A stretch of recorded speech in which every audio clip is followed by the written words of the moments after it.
They're fast. They're intelligent. They're deadly.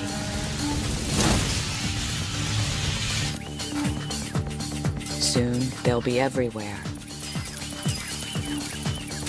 Robots and living machines are breaking out of the laboratories and stepping into our lives. Will they help us? Or will they replace us? Even the people who create them can't agree.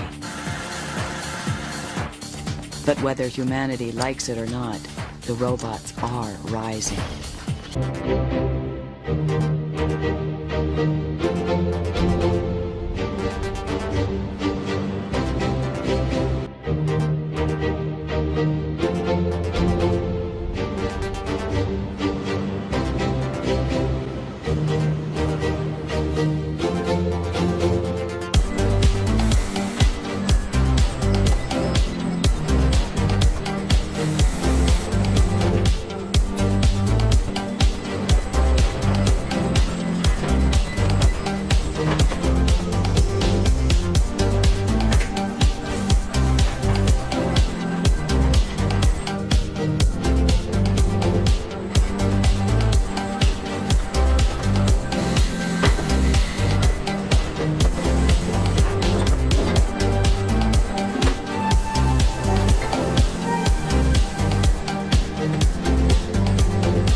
There are three basic ways to make robots work.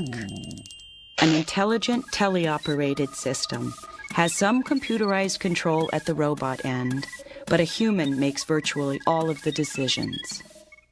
With supervisory control, the human makes key decisions about what the robot should do, and the robot has enough intelligence to perform its tasks without constant guidance. An autonomous robot is virtually free of human control. This might not always be a good thing.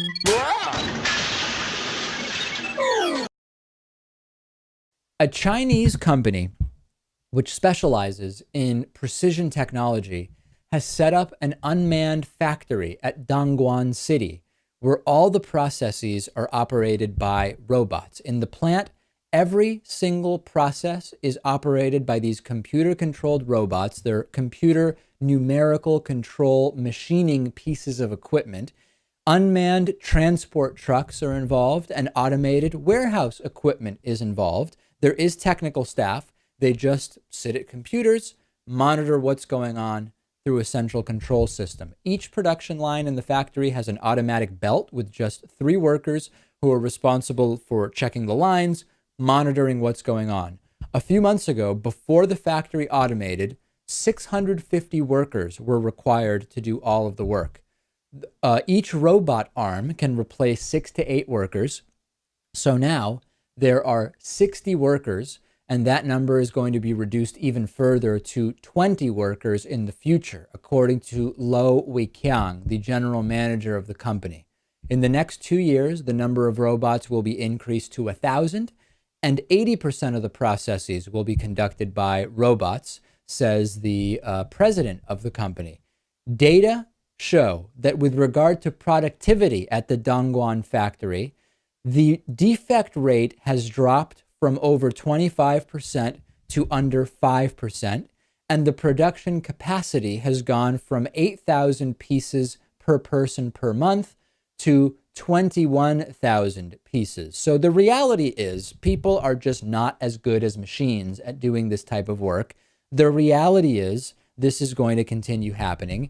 It's increasingly common in the food industry. Tomorrow or the next day, I'll tell you a similar story involving McDonald's. The fear is, what will humans do when machines are doing all the work? That's really the question. We're already close to manufacturing jobs in the USA disappearing completely.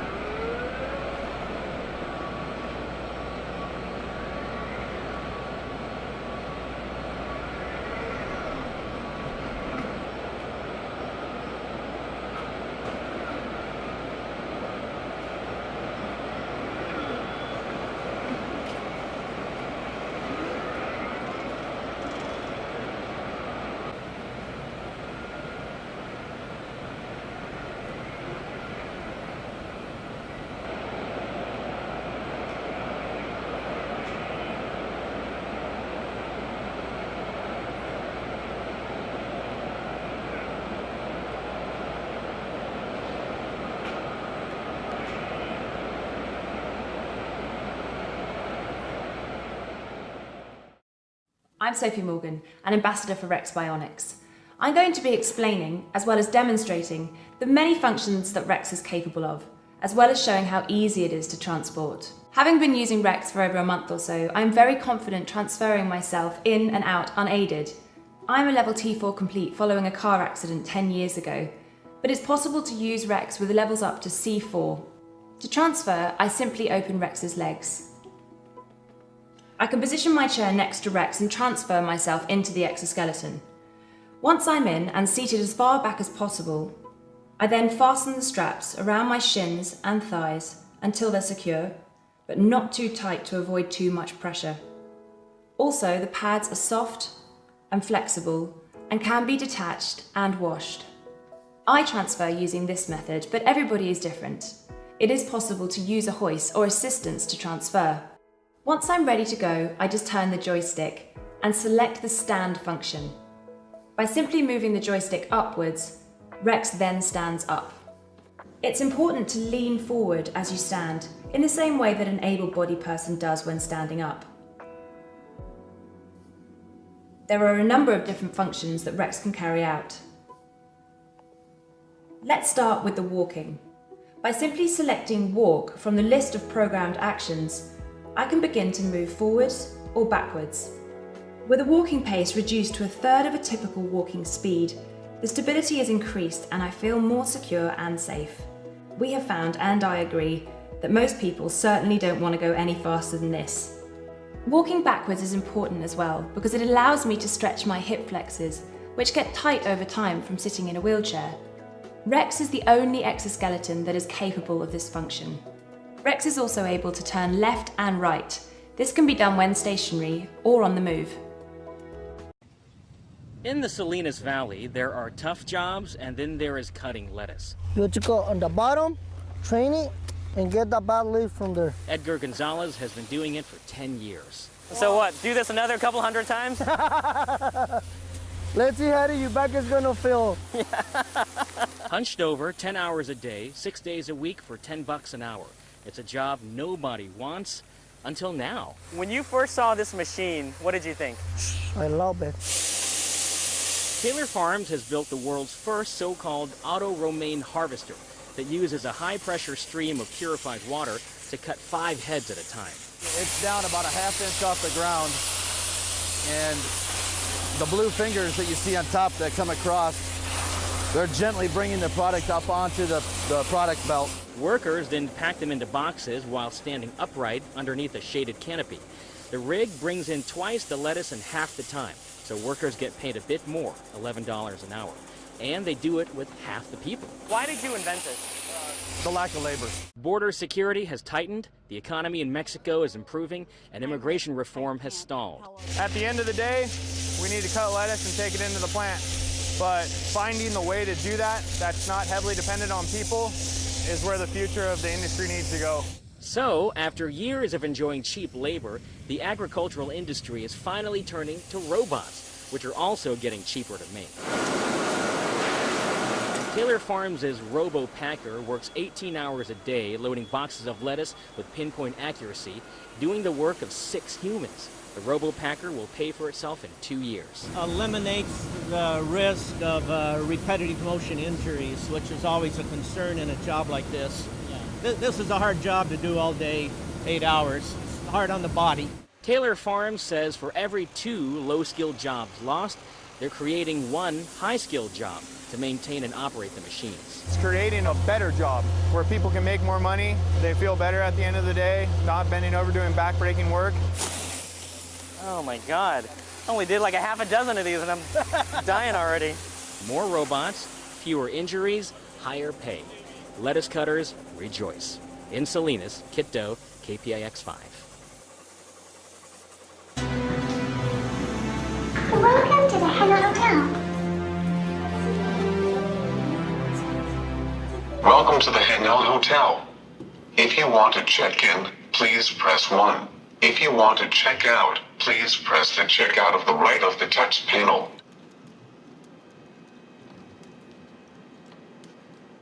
Please move to the right touch panel and check in. This reminds me of going to the supermarket and having to check in, check out there, which I struggle with as much as I seem to be struggling with this, but it's persevere. Do you wish to use facial recognition for entrance? I do. Okay, so you put your card there. Please confirm it. Hold the card over the card reader and register your face. Check-in is all finished. Enjoy your comfortable stay. I will enjoy my comfortable stay. Thank you, robot.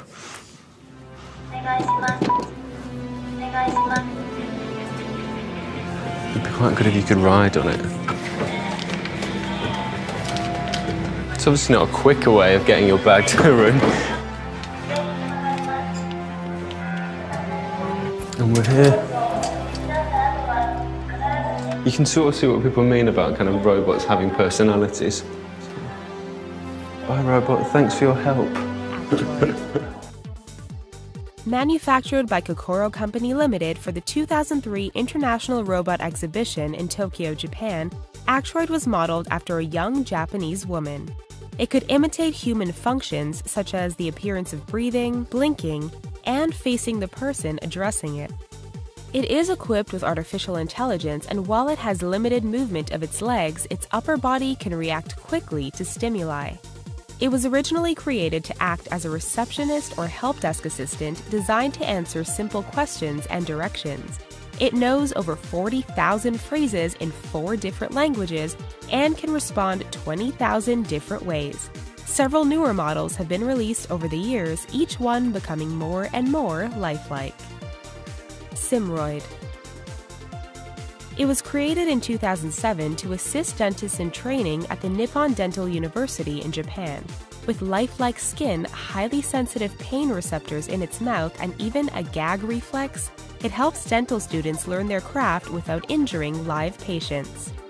It can respond to basic commands like open your mouth wider and has limited vocabulary to express its current state, such as when something hurts it. Over the years, they have added to the Simroid, giving it a full body and the ability to speak in Japanese and English. What you're looking at could be the soldier's uniform of the future, the not-too-distant future. This is the exoskeleton, now being developed by Raytheon Company's newest research lab in Utah. The Exo is a robotic suit that gives its wearer greater strength, endurance, and agility, just like the superheroes depicted in comic books and Hollywood movies. Think of the exoskeleton as an amplifier. Raytheon engineer Rex Jameson says it's easy to use. Oh, it's very natural. You can get in it today and walk around, no problem. I like the quick movements, like the speed bag and playing soccer with it, and some of the power stuff. It can carry a 150-pound payload and walk up ramps and walk up stairs, which, I couldn't do myself. Raytheon Sarcos, a leader in advanced robotics, is developing the exoskeleton for the U.S. Army.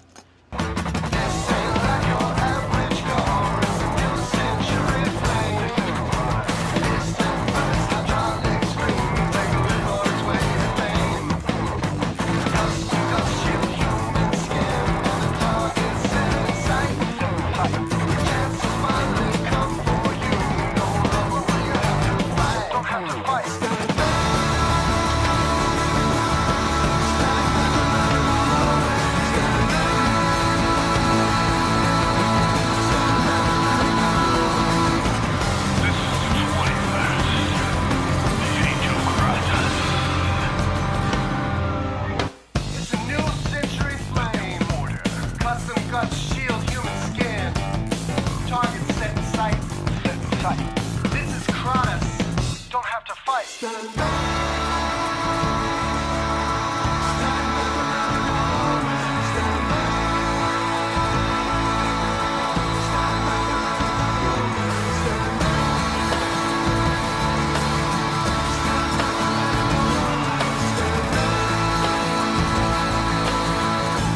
back and let it come your way.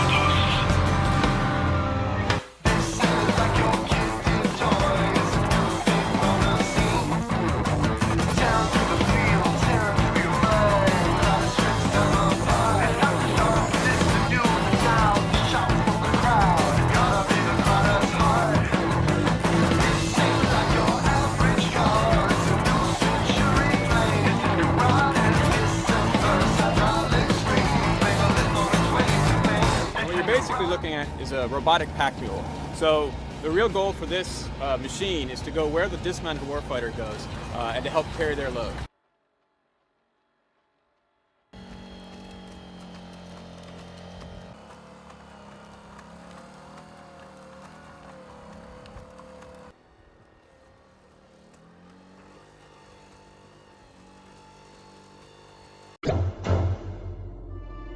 Micro-air vehicles, or MAVs, will play an important role in future warfare. The urban battlefield calls for tools to increase the warfighter's situational awareness and capacity to engage rapidly, precisely, and with minimal collateral damage. MAVs will be integrated into future Air Force layered sensing systems. These systems may be airdropped or hand-launched depending on the mission requirements.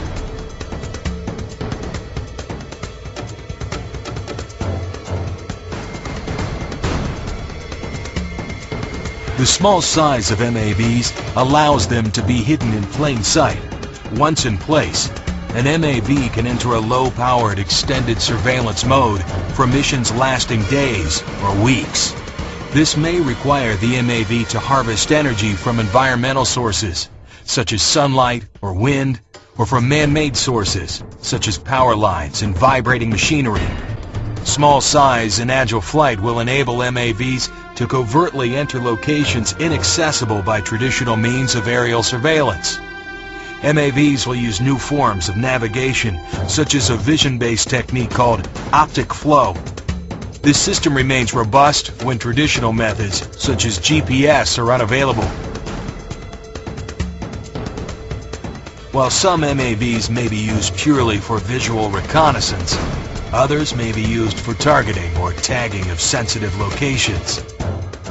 Individual MAVs may perform direct attack missions and can be equipped with incapacitating chemicals, combustible payloads, or even explosives for precision targeting capability.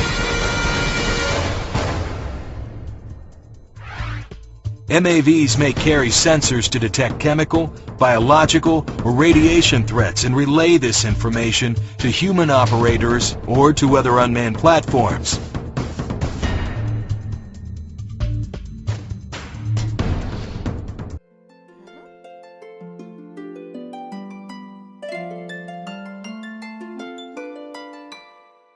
Buddy is always there for what really matters.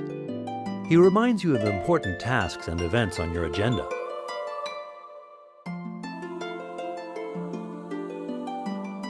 Wake up, my film. Don't forget, it's Mom's birthday today. Buddy, turn on the lights. Let's go wake up Juliet.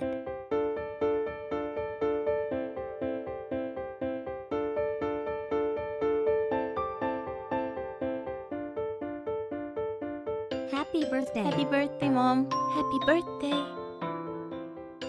Buddy makes your post-it board come alive. He can assist with messaging and relay the right message to the right family member. Buddy, remind Mom not to come back home before 8 o'clock. Buddy is a hands-free helper, always there when you need him. He can suggest recipes while you're cooking. The Nutella pancakes. Honey. Read your messages. Don't worry, I'll come early to take care of everything. Play your favorite playlist when you ask him. Play my favorite playlist. Or even answer your call. Veronica. Okay, buddy, take the call. Okay, I'm leaving now. See you in half an hour.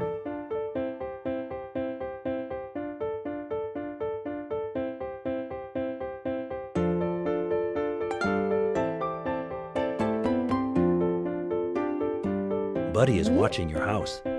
He patrols your home while you're away and alerts you when detecting any unusual situation.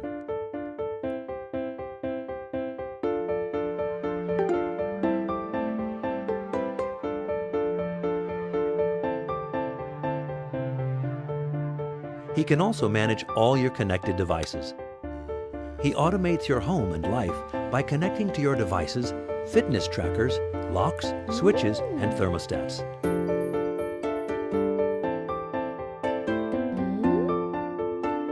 Darn, did I turn off my oven? He brings you peace of mind.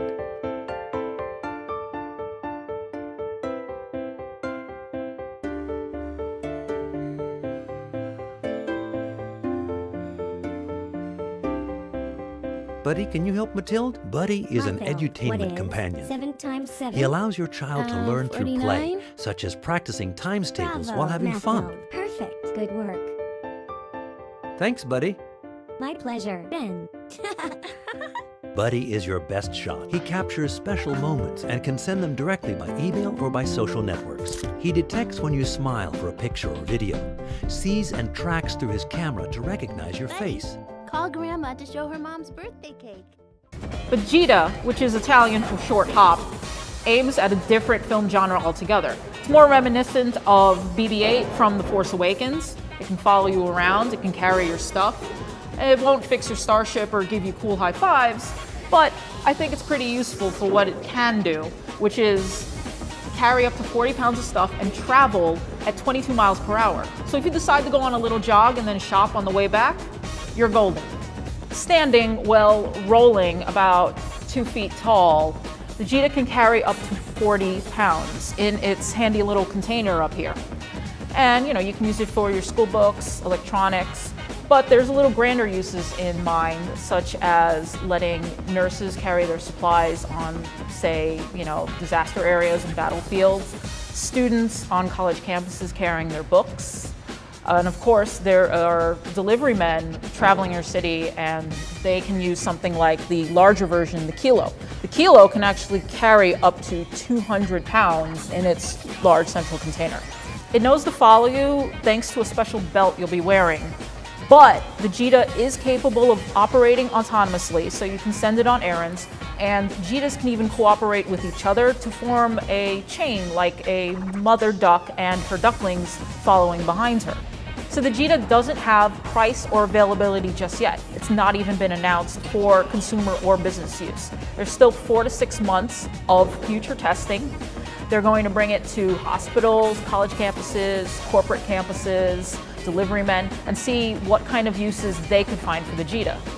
It's not hard to imagine a future where your next package will be brought to you, via a Vegeta, or maybe your grandmother will get a little help with her groceries.